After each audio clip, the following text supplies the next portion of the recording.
My Lord and my God, I firmly believe that you are here, that you see me, that you hear me. I adore you with profound reverence. I ask your pardon for my sins and grace to make this time of prayer fruitful.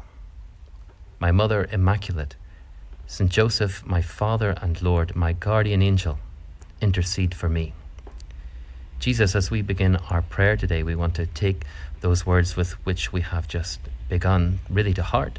Today we are going to meditate upon Daniel, who we learn about in the first reading of the Mass today, who is thrown into the lion's den.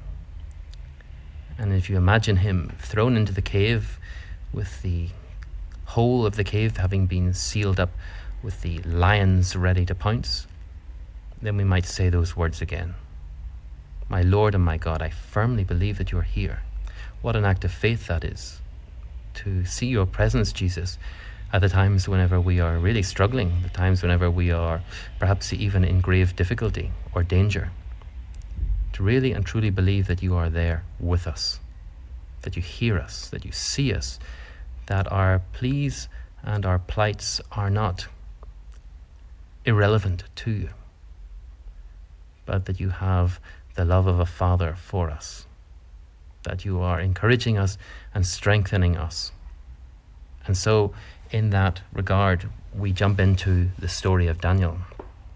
Daniel had risen to be a very respected chief minister in the government of King Darius in Babylonia, a Jewish man who had found himself in the midst of a pagan territory because of the exile, because the Jewish people had been taken from their homeland and were forced to live abroad. And most of the Jews had decided that they just had to get on with things, and they had to try as best they could to adapt to the new situation where they found themselves, but they had to keep their faith as best they could. And Daniel really is an exemplary witness to that, to keeping our faith in the midst of difficult circumstances, even hostile circumstances. People around us don't share our faith, and that's why he's important for us today, because many of us find ourselves in that very situation. We find ourselves surrounded by people who don't share our faith, or perhaps are even hostile to it.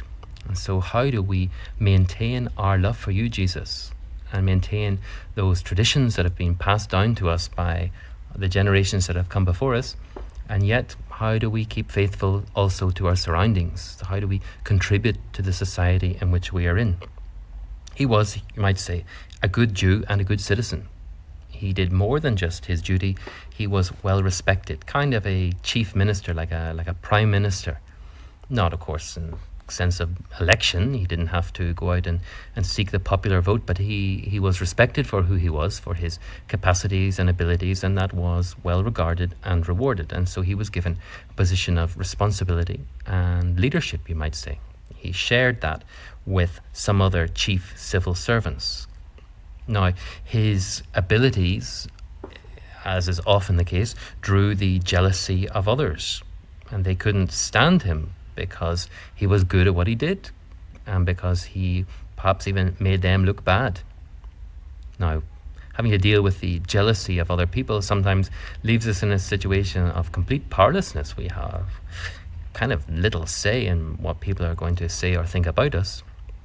And if they want to get jealous about us, well, not much we can do about that, but we kind of have to suffer as a result of that. Daniel doesn't do anything, let's say, to encourage that, but he suffers as a result of it. And they know that he is perfectly upright, that he is a good man, does his job well, and that he lives his life according to the principles of his faith. So they knew that there was nothing they could basically pin him on to get rid of him. So they set a trap for him to compromise his loyalty to the Lord, and also as a consequence then his loyalty to the king. And so they hatch this plan that anybody who prays cannot be loyal to the king.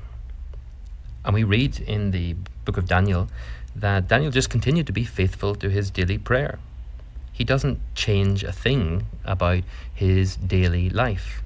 He doesn't intensify his prayer out of rebellion because of this law, but he just remains faithful to the plan of life that he had without compromising it. And we're told in the book of Daniel that 3 times a day that he would go up to pray. Now, there's no strong evidence that there was any kind of established rule amongst the Jewish people in exile that they would pray 3 times a day. We learn little customs that he had, that he would open the windows and he would look towards the holy city of Jerusalem. And whilst the kind of liturgical prayer, you might say, or the kind of rhythm of daily prayer becomes fixed in Judaism, and as an extension of that even in Christianity, there's no evidence that that was the case at the time. So Daniel going up to pray 3 times a day wasn't something that he was obliged to do, but something that he chose freely to do.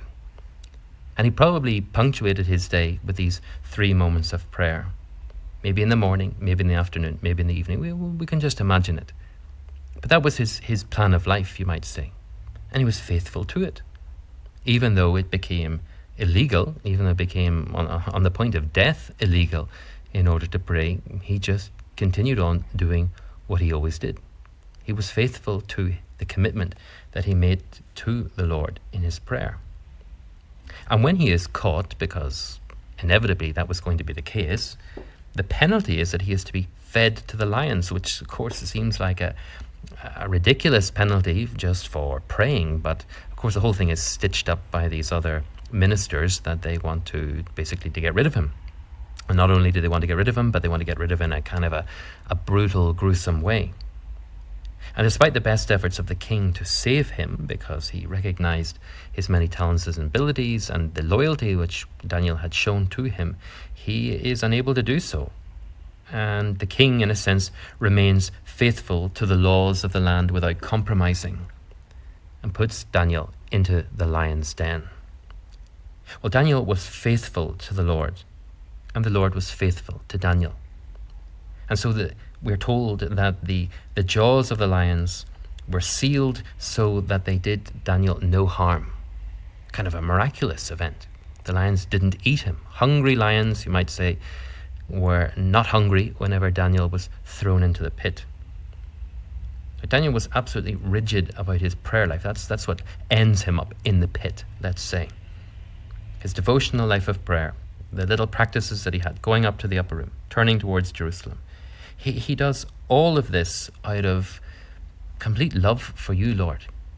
That's his preference. Number 1 preference in life is to worship you and to give you honor and praise.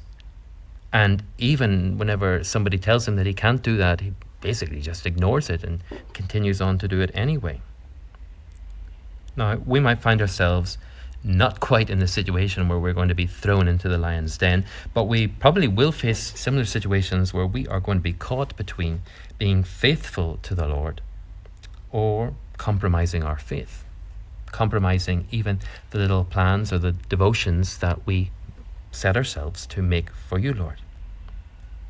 Now, you can imagine certain situations on a kind of a daily basis where you might be asked to compromise your faith.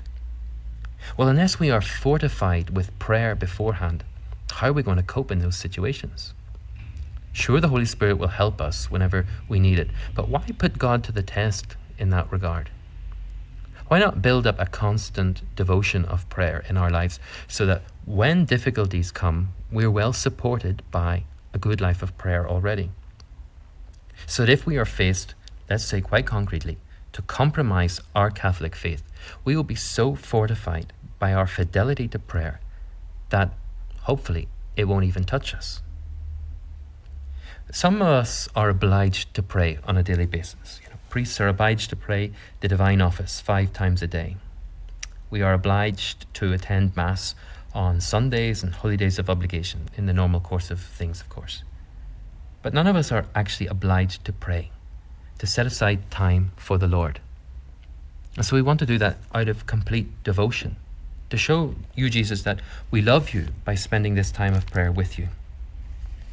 Now, there's a nice little thing in the way that St. Josemaria says, and it might help us now as we end this time of prayer, but praying for fidelity to you, Lord, so that when we need you most, you'll be there for us. Mary has chosen the better part, we read in the Holy Gospel. There she is, drinking in the words of the Master. Apparently idle, she is praying and loving. Afterwards, she accompanies Jesus in his preaching through towns and villages. Without prayer, how difficult it is to accompany him. Mary, help us to deepen in our own prayer life, that we might accompany your Son Jesus, that we might be faithful to him and he faithful to us. I give you thanks, my God, for the good resolutions, affections, and inspirations that you have communicated to me during this meditation. I ask your help to put them into effect. My Mother Immaculate, St. Joseph, my Father and Lord, my guardian angel, intercede for me.